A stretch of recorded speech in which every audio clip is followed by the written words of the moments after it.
এই মুহূৰ্তৰ আন এটা গুৰুত্বপূৰ্ণ খবৰ মৰিয়নিত যোৰহাট জিলা আটাছৰ মৌলবাদী নেতা আৰশাদ মাদানীৰ প্ৰতিকৃতি দাহ মৰিয়নি থানা তিনিআলিত উত্তাল প্ৰতিবাদ সাব্যস্ত আটাছৰ মৌলবাদী নেতা আৰশাদ মাদানীৰ প্ৰতিকৃতি দাহ কৰিলে আটাছৰ যোৰহাট জিলা সমিতিয়ে ডক্টৰ হিমন্ত বিশ্ব শৰ্মাৰ বিৰুদ্ধে কেতবোৰ বিৰূপ মন্তব্য প্ৰকাশ কৰাৰ বাবে মৌলবাদী নেতাজনৰ প্ৰতিকৃতি দাহ কৰে যোৰহাট জিলা আটাছুৱে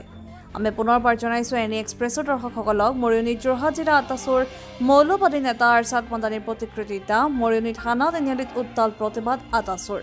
মৌলবাদী নেতা আৰশাদ মাদানীৰ প্ৰতিকৃতি দাহ কৰিলে আটাছৰ যোৰহাট জিলা সমিতিয়ে মুখ্যমন্ত্ৰী ডক্টৰ হিমন্ত বিশ্ব শৰ্মাৰ বিৰুদ্ধে কেতবোৰ বিৰূপ মন্তব্য প্ৰকাশ কৰাৰ বাবে মৌলবাদী এই নেতাজনৰ প্ৰতিকৃতি দাহ কৰে যোৰহাট জিলা আটাছৰ উদ্যোগত মৰিয়নি থানা তিনিআলিত মৰিয়নিৰ পৰা সূৰ্য দাসৰ ৰিপৰ্ট এনি এক্সপ্ৰেছ যি বিৰূপ মন্তব্য কৰিছে তাক আমি সদৌ টাইম ছাত্ৰ সন্থা যোৰহাট জিলা সমিতিয়ে তীব্ৰ ভাষাৰে আমি গৰিহণা দিছোঁ আৰু তেখেতক সকীয়াই দিছোঁ যে অনাগত দিনত অসমৰ মুখ্যমন্ত্ৰীৰ প্ৰতি তেওঁলোকে যাতে এনেকুৱা বিৰূপ মন্তব্য নকৰে কথা হ'ল যি সময়ত চৰকাৰে বেদখলকাৰী অবৈধ বাংলাদেশীক উচ্ছেদ কৰিছে এইটো আমি শলাগিছোঁ তাৰ শলাগ লোৱাৰ পিছত এই মুখ্যমন্ত্ৰীগৰাকীক যিলোকে তেওঁলোকে আক্ৰমণ কৰিছে তাক সদৌ টাইম ছাত্ৰ সন্থা যোৰহাট জিলা সমিতিয়ে নিন্দা কৰিছোঁ গৰিহণা দিছোঁ অনাগত দিনত এনেকুৱা মন্তব্যৰ পৰা বিৰত থাকিবলৈ আমি এই সংগঠনটোক দাবী জনাইছোঁ এই প্ৰতিবাদ আচলতে আজি আমি ইমান দিনে দেখি আহিছোঁ যে অসমৰ মুখ্যমন্ত্ৰী মহোদয়ক আমি বাৰেপতি টাই আহোম ছাত্ৰ সন্থা আমি বাৰেপতি আহ্বান কৰি আহিছিলোঁ যে আমাৰ ভূমিহীন মাটিসকলক ভূমিপট্টা প্ৰদান কৰিবলৈ তাৰ বাবে অসম চৰকাৰে যি আমাৰ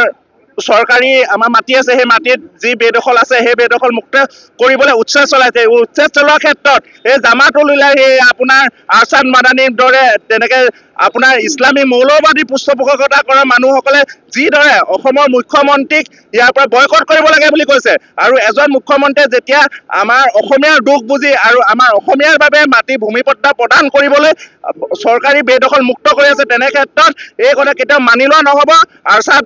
মাদানীৰ দৰে মানুহক আমি ইয়াত আহি অসমত যদি প্ৰৱেশ কৰে তেতিয়াহ'লে তেওঁ গৰু পিটন খাবলৈ সাজু হৈ থাকক মুঠতে আমি সেইটো কথা ক'বলৈ আহিছোঁ আমাৰ বিভিন্ন দাবীসমূহ চৰকাৰৰ প্ৰতি থাকে কিন্তু এই দাবীসমূহ পূৰণ কৰিবলৈ যেতিয়া চৰকাৰে চেষ্টা কৰি আছে তাৰ ক্ষেত্ৰত যদি কোনোবাই বাধা দিব ৰঙা চকু দেখুৱাব তাত আমি সদৌ টাই আহোম ছাত্ৰ সন্থাই কেতিয়াও মানি নলওঁ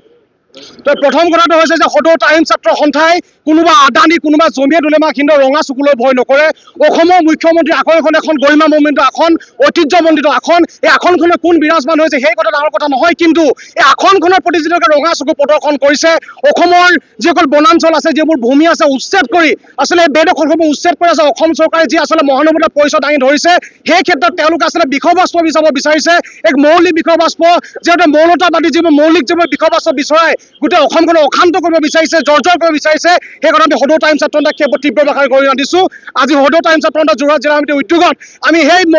মৌলবাদী বিষয়বস্তু বিচাৰিব বিচৰা সেই আৰশাদ মাদানীয়ে জমিয়ত উলেমা হিন্দৰ প্ৰতিকৃতি দাহ কৰি আমি এটাই ইয়াৰ পৰা আমি বাৰ্তা প্ৰেৰণ কৰিব বিচাৰিছোঁ যে অসমত বিষয়বস্তুৰ কোনো স্থান নাই কোনো ধৰণৰ মৌলবাদী বিষয়বস্তুৰ স্থান নাই আমি একতাৰে বসবাস কৰি আহিছোঁ আৰু খিলঞ্জীয়াৰ স্বাৰ্থত লোৱা পদক্ষেপক যদি তেওঁলোকে ৰঙা চকু প্ৰদৰ্শন কৰে সেই আৰশাদ মাদানীৰ আহোমৰ নিয়ম মতে নচজা হুলৰ ফুটপাত দিয়া হ'ব বুলি এই কথাৰ পৰা আমি মৰিয়নি মাছ আমি স্পষ্টভাৱে ঘোষণা কৰিছোঁ।